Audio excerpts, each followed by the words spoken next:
Hello everyone, welcome to the online session of Azad high school. आज हम करेंगे class 6 की रियल इंग्लिश का चैप्टर नंबर 17, जिसका नाम है the gifts of Wali Dad. यानी कि वाली डैड एक इंसान था, उनको कौन कौन से तोहफे मिले या उन्होंने किसको क्या क्या तोहफे दिए, ये हम आज इस चैप्टर में पढ़ेंगे। स्टार्टिंग में कहा है कि आप क्या करेंगे अगर आपको अचानक से बहुत सारी दौलत मिल जाए तो। ठीक है, आप क्या खरीदेंगे? क्या आप ऐसी चीज़ें खरीदेंगे या ऐसा जीवन जीना चाहेंगे जो बहुत ही ऐशो आराम से भरा हुआ हो? ज़्यादातर लोग ऐसे ही करेंगे, बट वली डैड जो कि एक घास काटने वाला था, उसने क्या किया? आइए इस चैप्टर को पढ़कर जानते हैं। इस चैप्टर को प्ले की तरह पढ़ा गया है, ठीक है। तो मैं आपको जस्ट इसमें क्या दी गई है स्टोरी, उसको समझाती जाती हूँ, बताती जाती हूँ। प्लीज़ ध्यान से सुनिए, बहुत ही इंटरेस्टिंग स्टोरी है ये, ठीक है। और हमारे चैनल को सब्सक्राइब करना ना भूलें अगर आपने हमारे चैनल को अभी तक सब्सक्राइब नहीं किया है, और इस वीडियो को लाइक एंड शेयर ज़रूर करें। आइए स्टार्ट करते हैं, क्या स्टोरी दी है। एक कीचड़ वाले घर में बहुत शहरों से दूर एक बूढ़ा घास काटने वाला, जिसका नाम वाली डैड था, वो रहता था। ठीक है, रोज सुबह वाली डैड घास काट के लाता था, बंडल, बड़े बड़े जंगलों में जो बड़ी बड़ी घास होती हैं, ठीक है। और दोपहर को वो उसको चारे के जैसे, चारा होता है ना गाय भैंसों के लिए, उसकी तरह उसको मार्केट में बेच देता था। हर दिन वो 30 पैसे कमाता था। 10 छोटे छोटे कॉइन उसके घर पे लग जाते थे खाना खोने में, ठीक है। और 10 वो यूज़ कर लेता था कपड़ों में और जो भी उसकी ज़रूरत थी उसमें। और उनमें से 10 जो पैसे थे वो सेव कर लेता था अपने एक मिट्टी के बर्तन में डाल के, जो उसने बेड के नीचे रख रखा था। ठीक है, इन दिस मैनर, इसी तरीके से जो वाली डैड है अपनी ज़िंदगी बहुत ही खुशी खुशी काफ़ी सालों तक जी रहा था। एक शाम को वाली डैड ने अपना वो मिट्टी का बर्तन निकाला, ये देखने के लिए कि उसने कितने पैसे जमा कर लिए हैं। वो देख के तो वो हैरान ही हो गया। जब उसने अपना मिट्टी का बर्तन देखा तो वो एकदम ब्रिम यानी कि टॉप तक एकदम भरा हुआ था कॉइन से। अब वाली डैड खुद से पूछने लग गया कि मैं इतनी मनी का, इतने पैसों का क्या करूं? मुझे तो ऐसी कोई चीज़ और चाहिए ही नहीं। मुझे जो चाहिए वो मेरे जीवन में है, और एक्स्ट्रा तो मुझे कुछ चाहिए नहीं, तो मैं इसका क्या करूं? तो वाली डैड ने बहुत सोचा सोचा और लास्ट में उसको एक आइडिया आया। ठीक है, उसने क्या कहा? अगले दिन वाली डैड ने वो सारी मनी एक थैले में डाली और उसको एक सुनार के पास लेके गया। ठीक है, मार्केट प्लेस में जो सुनार था उसके पास लेके गया। उसने वो पैसे उसको दिए और उसका एक सुंदर सा गोल्ड का ब्रेसलेट बनवाया। ठीक है, फिर वाली डैड कहाँ गए? वो उन्होंने एक ट्रैवलर, जो मर्चेंट्स होते हैं, मर्चेंट कौन होते हैं? व्यापारी। वो एक शहर से दूसरे शहर, गांव-गांव में ट्रैवल करते हैं, ठीक है। तो वो एक मर्चेंट के घर गया और उसने उसको क्या पूछा कि पूरी दुनिया में सबसे अच्छी, ठीक है, सबसे नोबल लेडी कौन है? उन्होंने ये पूछा उससे, ठीक है। तो मर्चेंट ने क्या कहा कि बिना किसी शक के जो खैस्तान की क्वीन है वही सबसे नोबल लेडी है। ठीक है, मैं उनके जो राज दरबार है वहाँ पे जाता रहता हूँ। ईस्ट की तरफ यानी कि पूरब की तरफ 3 दिन की जर्नी होती है उनके महल के लिए। तो वाले डैड ने उससे क्या कहा कि तुम मेरे पे एक उदारता करोगे, नेक्स्ट टाइम जब तुम जाओगे तो मेरी तरफ से ये छोटा सा ब्रेसलेट है, वो मेरी तरफ से उपहार के तौर पे उन क्वीन को दे देना। अब मर्चेंट तो थोड़ा सा अजीब हो गया कि ये फटे पुराने घास काटने के वाले के पास इतना अच्छा गोल्ड का ब्रेसलेट कहाँ से आ गया, बट फिर भी वो मान गया। सून आफ्टर जब मर्चेंट उस खैस्तान की क्वीन के पास गया तो उन्होंने उनको एक ब्रेसलेट दिया और कहा कि ये एक तोहफा है वाली डैड की तरफ से। क्वीन ने उस ब्रेसलेट को देखा और कहा, हाउ लवली। तो उन्होंने कहा कि अब उन्होंने मुझे तोहफा दिया है तो तुम अपने दोस्त को एक तोहफा हमारी तरफ से भी देना। उन्होंने क्या किया? उन्होंने ऊंट पर, ठीक है, बहुत अच्छी सिल्क की जो गारमेंट होते हैं ना, वो लाद कर उन्हें दे दी और कहा कि ये वाली डैड को दे देना। जब वाली डैड के पास वो मर्चेंट पहुंचा इतनी सारी सिल्क लेकर, तो वाली डैड क्या कहते हैं? ओह नो, ये तो उससे भी बुरा हो गया। अब मैं इतनी अच्छी फाइनरी, इतने अच्छे पीसेस ऑफ सिल्क का करूँगा क्या, मुझे ये नहीं चाहिए। तो फिर मर्चेंट ने उन्हें आइडिया दिया कि एक काम करो, तुम ये किसी और को दे दो। तो फिर वली डैड ने थोड़ी देर तक सोचा और कहा, अच्छा मुझे बताओ, पूरे संसार में सबसे नोबल मैन कौन सा है, यानी कि सबसे अच्छा आदमी, नेक आदमी कौन सा है। तो फिर मर्चेंट ने कहा, बहुत ही ज़्यादा सिंपल है, वो कौन है, नेकबाद के यंग राजा। मैं इनके दरबार में भी जाता रहता हूँ। इनका वेस्ट यानी कि पश्चिम की तरफ 3 दिन की जर्नी पे इनका महल है। तो वाली डैड ने कहा कि तुम मुझ पे एक और उदारता कर दो कि नेक्स्ट टाइम जब तुम वहाँ की तरफ ट्रिप पे जाओगे तो तुम उन्हें ये सिल्क मेरी तरफ से एज अ गिफ्ट दे देना। ठीक है। अब जो मर्चेंट था वो थोड़ा सा तो आश्चर्यचकित हुआ, पर उसे अच्छा भी लगा और वो मान गया। ठीक है। अब नेक्स्ट जर्नी में जब वो नेकबाद गया तो उसने किंग को वो सारे सिल्क दे दिए। अब राजा कहता, वाओ कितना शानदार गिफ्ट है, अब रिटर्न में तो तुम्हारे दोस्त को कुछ मिलना ही चाहिए। तो रिटर्न में उन्होंने क्या किया, 12 अच्छे घोड़े, एकदम फाइनेस्ट हॉर्सेस 12 वापस किसके लिए दे दिए, वली डैड को दे दिए। अब जब मर्चेंट वापस आया, वली डैड को दिए उसने कि राजा ने इतने सारे घोड़े भेजे हैं। तो वली डैड फिर से अपना सर पकड़ लिया, अरे यार ये तो और भी बुरा होता जा रहा है। उन्हें समझ में नहीं आया। अब मैं वो सोच रहा है मैं इतने 12 घोड़ों का करूँगा क्या। थोड़ी देर सोचने के बाद कि क्या करना चाहिए, तो उसने कहा उस मर्चेंट से कि मैं तुमसे भीख मांगता हूँ, एक काम करो, तुम 2 घोड़े अपने पास रख लो और बाकी सारे खैस्तान की क्वीन को गिफ्ट कर दो। अब मर्चेंट ने थोड़ी देर सोचा और उसको थोड़ा अजीब लगा, बट वो मान गया। अब अपनी नेक्स्ट विजिट में जब वो क्वीन के पैलेस में गया तो उन्होंने उनको घोड़े दे दिए। अब ये देख के तो क्वीन थोड़ी सी कंफ्यूज्ड हो गई। उसने अपने प्राइम मिनिस्टर से थोड़ी बातचीत की कि क्यों है ऐसा, क्यों दे रहे हैं इतने सारे। तो क्वीन कहती है कि जो वाली डैड है ये हमें इतने गिफ्ट कॉन्टिन्यूसली क्यों भेज रहे हैं, हमने तो इनके बारे में कभी सुना ही नहीं है। तो मिनिस्टर कहता है कि तुम उन्हें मना क्यों नहीं करते हो कि ऐसे गिफ्ट भेजने से। ठीक है। चलो, अब वो सोचते हैं कि अब हम ऐसा गिफ्ट भेजेंगे उनको इन रिटर्न में कि उसके मैच का वो गिफ्ट कभी भेज ही नहीं पाएंगे।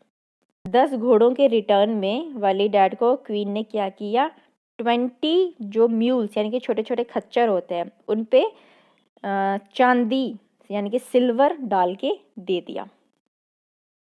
अब जब मर्चेंट वो सारे म्यूल्स लेके फिर से वाली डैड की झोपड़ी में पहुंचा तो ये देख के तो फिर से वैली डैड ने अपना सर पकड़ लिया। उन्होंने सोचा, मुझे ये क्यों भेज रहे हैं यार, मुझे बख्श दो। ऐसे बोला उन्होंने कि मुझे बख्श दो, मैं ये सब चीज़ें नहीं रख सकता हूँ। ठीक है। तो फिर से उन्होंने उसको बेग किया, कहा कि तुम 2 म्यूल्स अपने पास रख लो और उन पे जो सिल्वर लगा हुआ है वो भी, और बाकी जितने म्यूल्स बच जाते हैं वो जो नेकबाद के राजा हैं उनको दे दो। अब मर्चेंट तो जो अजीब हो रहा था वो तो मतलब कि अनईजी हो गया था बार बार ये इधर का उधर करने पे। पर फिर उन्होंने सोचा कि ये मुझे 2 म्यूल्स वो भी सिल्वर से लद कर दे रहा है तो वो मना कैसे कर सकता था, तो उसने ले लिया। और बाकी के जितने भी म्यूल्स थे वो किंग नेकबाद के जब वो वहाँ पे गया था उनको प्रेजेंट कर दिए।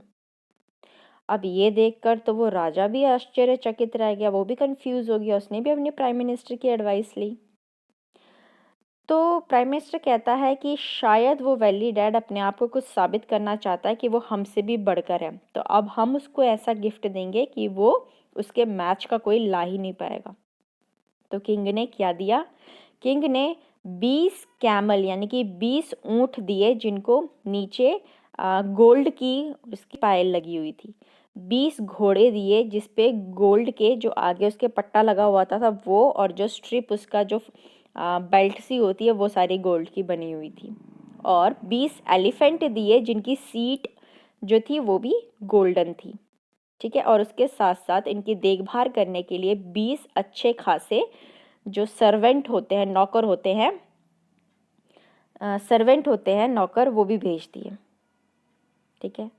अब जब ये सब लेकर मर्चेंट वली डैड के घर गया तो मतलब वो तो बैठ ही गए, उनको समझ में ही नहीं आया कि ये जो फूटी किस्मत है मेरी ये कब ख़त्म होगी, वो ऐसा कहने लगे।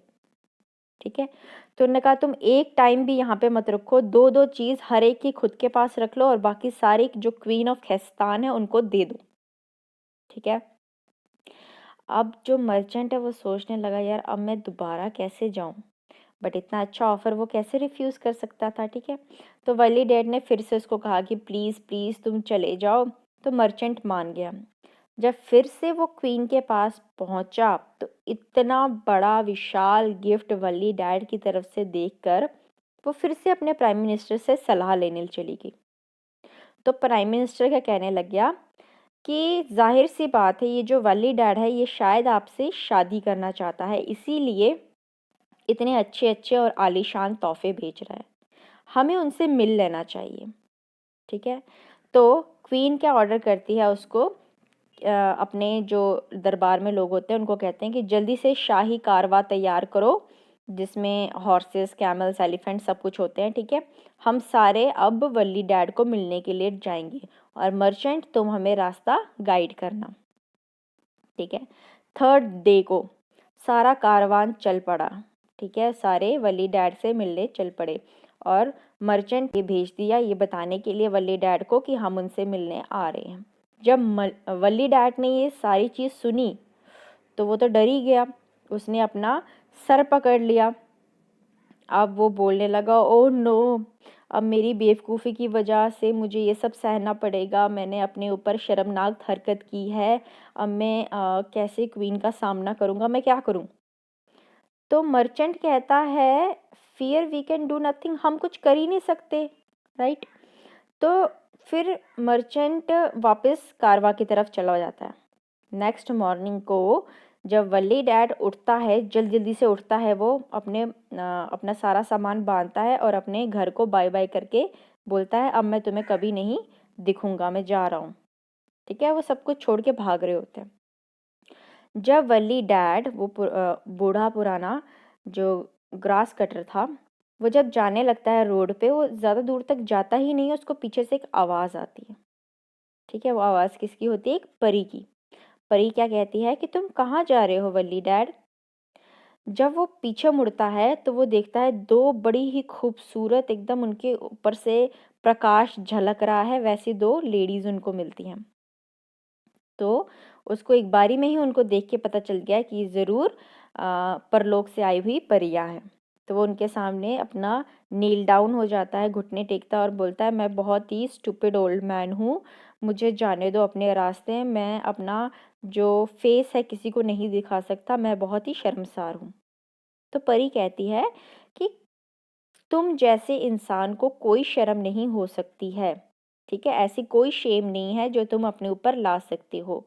दो तुम्हारे जो कपड़े हैं बहुत पुराने हैं, लेकिन जो तुम्हारा दिल है वो एक राजा से कम नहीं है। तो एक परी उसको टच करती है शोल्डर पे और अचानक से ही, झटके में ही, जो उसके फटे पुराने कपड़े होते हैं एकदम फाइन क्लोथ्स में बदल जाते हैं। उसके सर पे एक सुंदर जवाहरात से सजा हुआ टर्बन यानी कि पगड़ी आ जाती है। ठीक है, उसकी जो रट एकदम जंग लगी हुई जो उसके घास काटने का औजार था वो एकदम उसकी वेस्ट पे एक अच्छी सी तलवार में बदल जाता है, मतलब एकदम उसको राजा का लुक आ जाता है। ठीक है, तो परी क्या कहती है कि तुम जाओ, रिटर्न करो वली डैड, और तुम जब वहाँ जाओगे जो जैसा होना चाहिए वैसा होगा। थोड़ी देर के बाद जब वली डैड जो है पीछे मुड़ता है तो देखता है कि जो उसका हट था, जहाँ पे उसका वो झोंपड़ी थी, उसकी जगह एक बड़ा सा आलीशान महल खड़ा हो जाता है। ये देख के तो वो शॉक में ही हो जाता है और जब वो परियों को देखने के लिए वापस मुड़ता है तो परियां भी क्या हो जाती हैं, गायब हो जाती हैं। अब वली डैड जल्दी जल्दी से उसी रोड से वापस जाता है, अपने पैलेस में एंटर करता है तो वहाँ पे दो गार्ड उसे सल्यूट करते हैं, जितने भी सर्वेंट होते हैं उसके आगे सर झुकाते हैं और अंदर चले जाते हैं ताकि जो विजिटर्स आ रहे हैं उनकी तैयारी कर सकें। वली डैड हर जगह घूमता है अपने पैलेस में, सारे इतने सारे रूम्स होते हैं, बड़े बड़े गैप देके, जैसे कोई अमीर आदमी की इमेजिनेशन से भी बड़े होते हैं। सडनली तीन सर्वेंट आते हैं और अनाउंस करते हैं कि कारवा ईस्ट से आ रहा है। फिर एक और सर्वेंट बोलता है नहीं, कारवां वेस्ट से आ रहा है। फिर तीसरा सर्वेंट बोलता है नहीं नहीं, 2 कारवां आ रहे हैं, ईस्ट से भी और वेस्ट से भी। अब वल्ली डैड तो थोड़ा सा मतलब कि एकदम हड़बड़ा जाता है, जल्दी से बाहर देखता है तो उसके पैलेस के आगे 2 अलग अलग कारवां रुकते हैं। ठीक है, ईस्ट से आ रहा होता, तरह से भरी हुई डोली में आ रही होती है। ठीक है, और वेस्ट से एक राजा एक बहुत ही सुंदर घोड़े पे बैठा होता है। अब वली डैड जल्दी जल्दी से पहले क्वीन के पास जाता है, तो क्वीन इसको बोलती है माय डियर वली डैड, आखिरकार हम मिल ही गए, बट वो जो सामने इतना सुंदर राजा है वो कौन है? तो वली डैड उन्हें बोलते हैं कि मुझे लगता है ये शायद नेकबाद के राजा हैं, तो प्लीज़ आप मुझे थोड़ी इजाज़त दें। तो वो जल्दी जल्दी से उस राजा के पास भी जाता है और फिर राजा उससे पूछता है माय डियर वली डैड, आखिरकार हम मिल गए, ठीक है, बट वो सुंदर रानी कौन है?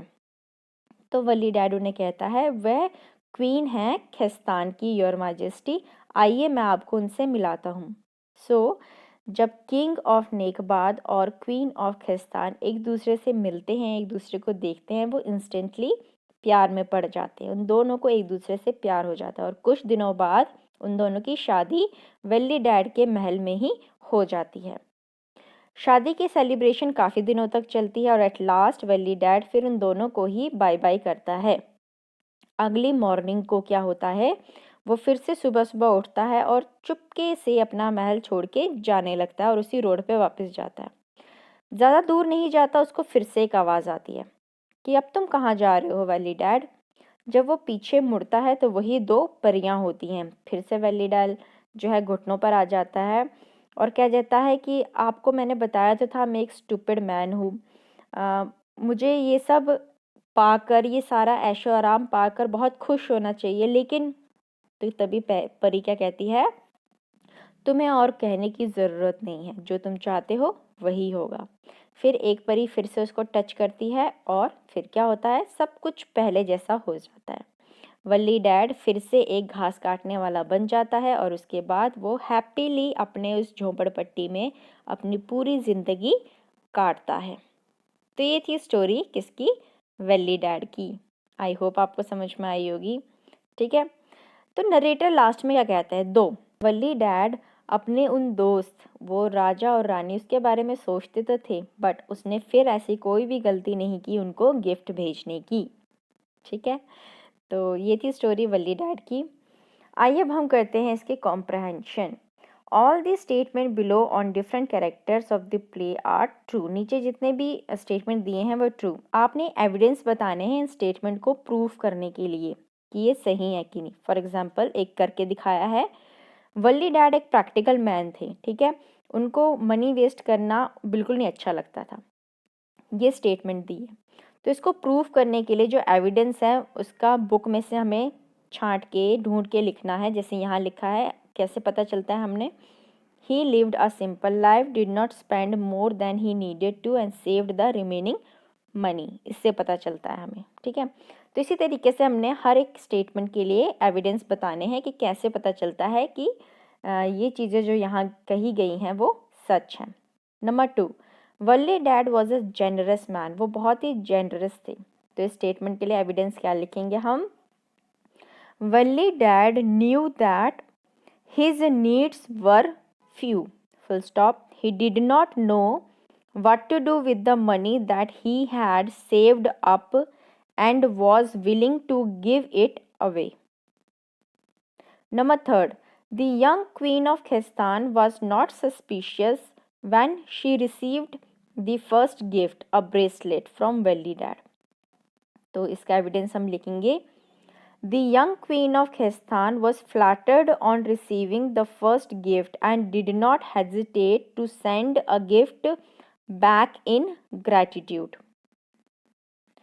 Number 4, the young king of Nekbad accepted the first gift of Veli Dad without any protest.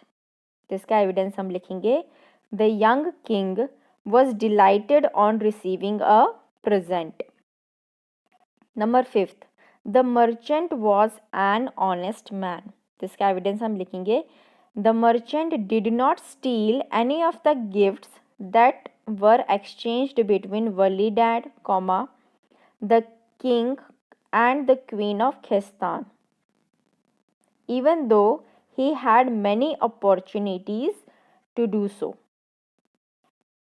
Sixth में है, by the time the king and the queen received the second gifts, they were suspicious of Walidad. इसका evidence हम लिखेंगे.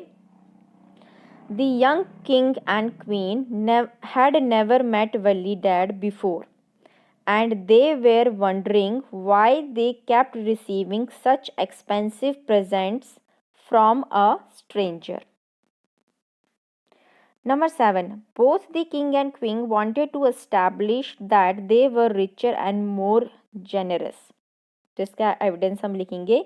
The gifts that they sent back to Walidad were more expensive and precious than the ones sent by him. Number 8. Walidad believed that people should get what they deserved. तो इसका हम evidence लिखेंगे. Walidad rewarded the merchant for helping him by giving a fair share of the gifts sent to him. Number 10. Walidad had a big heart and was humble. तो इसका evidence हम लिखेंगे. Walidad was blessed by the Peris for having a generous heart. Full stop. Also, he did not like receiving the gifts that he got in return. Full stop. They made him uncomfortable. ठीक है. तो next हमें दिया है vocabulary में, आपने circle करना है ऑड को, जो भी एडजेक्टिव ऑड है इसमें. ठीक है. तो फर्स्ट करके दिया है. सेकंड में दिया है famous, ancient, popular, well liked and celebrated. तो इसमें आप सर्कल करेंगे एंशियंट को. Number 3. Hard, tough, thorough, tax, formidable. तो इसमें आप सर्कल करेंगे थोरो को. Number 4. Strong, powerful, robust, recent, potent. तो इसमें सर्कल करेंगे रीसेंट को. Number 5. Exotic, great, tremendous, elephantine, gigantic. तो यहाँ आप सर्कल करेंगे एग्जॉटिक को. Number 6. Sad, pitiful, pious, glum, woeful. तो यहाँ आप सर्कल करेंगे पायस को. Number 7. Funny, comical, amusing, skinny, hilarious. तो इसमें आप सर्कल करेंगे स्किनी को. नंबर 8. टाइनी, सिली, स्मॉल, लिटिल, मिनिस्क्यूल. तो इसमें आप सर्कल करेंगे सिली को. ऑलराइट. बी पार्ट में आपको दिया है फाइंड करने हैं जो इन सब को मतलब कि ऐसे वर्ड जिसके लास्ट में ERY लगा. ठीक है. यहाँ पे आपको कुछ क्लू दिए हुए हैं, हमने वो वर्ड लिखने जिसके लास्ट में क्या लगा हो, ERY. ठीक है. नंबर 1. Kitchen, recipes etcetera. तो इसके लिए हम लिखेंगे कुकरी, COOKERY. नंबर 2. Fooling people. तो इसका होता है ट्रिकरी. नंबर 3. नीडल वर्क और डिज़ाइन. इसका होगा एम्ब्रॉयडरी. नंबर 4. ऑर्नामेंट्स. इसका होगा jewellery. Number 5. Clay on a wheel. इसका होता है पॉटरी. नंबर 6. Ridiculous act. इसका होगा buffoonery. Number 7. Mechanical system in a factory. इसका होता है मशीनरी. 8. Act of stealing. इसका होगा रॉबरी. 9. Finding out. इसका होता है discovery. And 10. Biscuit, cakes available. यहाँ होगा बेकरी. ग्रामर में क्या दिया है हमें, ग्रामर में दिया है ये जो चीज़ें आप देख सकते हैं, जैसे कि फर्स्ट सेंटेंस में दिया है नोबलेस्ट लेडी, फिर दिया है फाइनेस्ट हॉर्सेस. तो ये EST ये क्या होते हैं, सुपरलेटिव होते हैं. कोई भी एडजेक्टिव के आगे जब EST लग जाता है वो क्या हो जाता है, सुपरलेटिव एडजेक्टिव हो जाता है. और हर सुपरलेटिव एडजेक्टिव के आगे हमेशा दी लगता है. ठीक है, क्योंकि वो यूनिक होते हैं. तो कोई भी ऐसे एडजेक्टिव जिसके पीछे EST लग जाए वो क्या हो जाता है, सुपरलेटिव एडजेक्टिव. या ऐसे कोई एडजेक्टिव जिसका हम EST नहीं बनता है तो हम उसके आगे क्या लगाते हैं, मोस्ट. ऑलराइट. तो आइए देखते हैं, यहाँ पे नीचे वही आपको बताया है कि बहुत से ऐसे एडजेक्टिव हैं जो EST लगा के बन जाते हैं, बट जिनके आगे EST नहीं लगाता हम क्या लगाते हैं, मोस्ट लगाते हैं या लीस्ट लगाते हैं. ठीक है. गुड का हो जाता है बेस्ट, लिटिल का होता है लीस्ट और मच का होता है मोस्ट। तो वैसे ही हमने C1 में इनके जो करेक्ट एडजेक्टिव है उनको चूज करना है, ठीक है। नंबर 1 डीप, तो इसका होता है डीपेस्ट, तो ये आएगा ऑप्शन डी। सेकंड क्रेजी, इसका होगा क्रेजीएस्ट, इसका आएगा ऑप्शन बी। थर्ड है अनप्लीजेंट, तो इसका है option C most unpleasant. Fourth है अगली, तो इसका है option B ugliest. Fifth soft, इसका आएगा ऑप्शन डी सॉफ्टेस्ट। सिक्स्थ है डिस्ट्रक्टिव, इसका है option D most destructive. Seventh है बोल्ड, इसका आएगा option A boldest.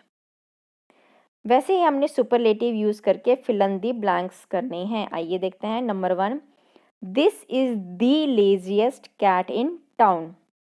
Number 2 Friday delight is the best restaurant in Delhi. Number 3 Lata is the most beautiful girl in the school. Number 4 June is the hottest month in North India. Number 5 Derek is the goofiest friend of mine. Number 6 I have made the tiniest table in the world. Number 7 Usain Bolt is the fastest runner in the world. Number 8 at 112 Matthew is the oldest man in the world. C3 complete करना है paragraph को by using the correct superlative adjective. आइए देखते हैं। Hannah, Jay and Sarat are three good friends. They study in the same class. Their math teacher says that Hannah is the brainiest one. If there is a math quiz, the quickest answer will be from her. Sarat is the fastest track runner. He is also the most handsome boy in the school. Jay has the best sense of humor. He is the funniest guy. He is also the trickiest boy in the school and nobody can make a fool of him. ठीक है।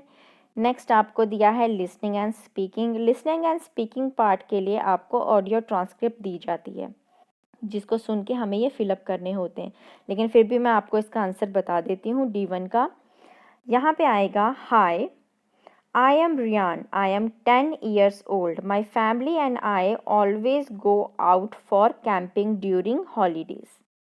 We go camping to the hills of Mussoorie, Manali, or even the desert in Jaisalmer. One summer we went for whitewater rafting above Rishikesh. Our camping trips are filled with adventure and fun. One of my favorite camping trips was to McLeodganj where I learned skiing. When we go out, we don't stay in hotels, but we camp out. My father says that it gives us time to be close to nature and learn a lot of things. Since we camp out, we have to give special attention to our camping gear. At most places, you can hire a tent, but my dad likes us all to carry our own tents as they are big and better and of better quality. Since we do not stay in a hotel, we cannot do without a good flashlight. My mother makes certain that we carry an extra set of batteries in case we run out of them. My sister has a different kind of flashlight. It can be worn around the head. We also carry a lantern. Each of us has a carry a bedroll to sleep in. At nights we love to sit around the campfire, eat and listen to stories or sing songs. So we also take along a grill, a cooler to keep our drinks and fruits cold, and a guitar. In a daytime, we explore around the area where we are staying. A good pair of strong boots, a raincoat, a water bottle, and some energy bars are very essential. My elder brother Ben carries a Swiss Army knife which has many attachments to it, such as a screwdriver, a knife, a nail cutter, and an opener. When we go for whitewater rafting, we always carry our life jacket or hire one after my dad and mom have checked it completely. I love to go out on vacations with my family as our trips are full of adventure and fun. We learn about so many new things. It also gives us a chance to spend some time together and take a break from our busy schedules. ठीक है, तो ये था आपका D1 exercises. तो बच्चों यहाँ पे आपका ये चैप्टर ख़त्म होता है। आई होप आपको समझ में आया होगा वल्ली डैड की स्टोरी। अगर आपको हमारी वीडियो पसंद आए प्लीज़ इसे लाइक एंड शेयर ज़रूर करें। Thank you so much and have a nice day.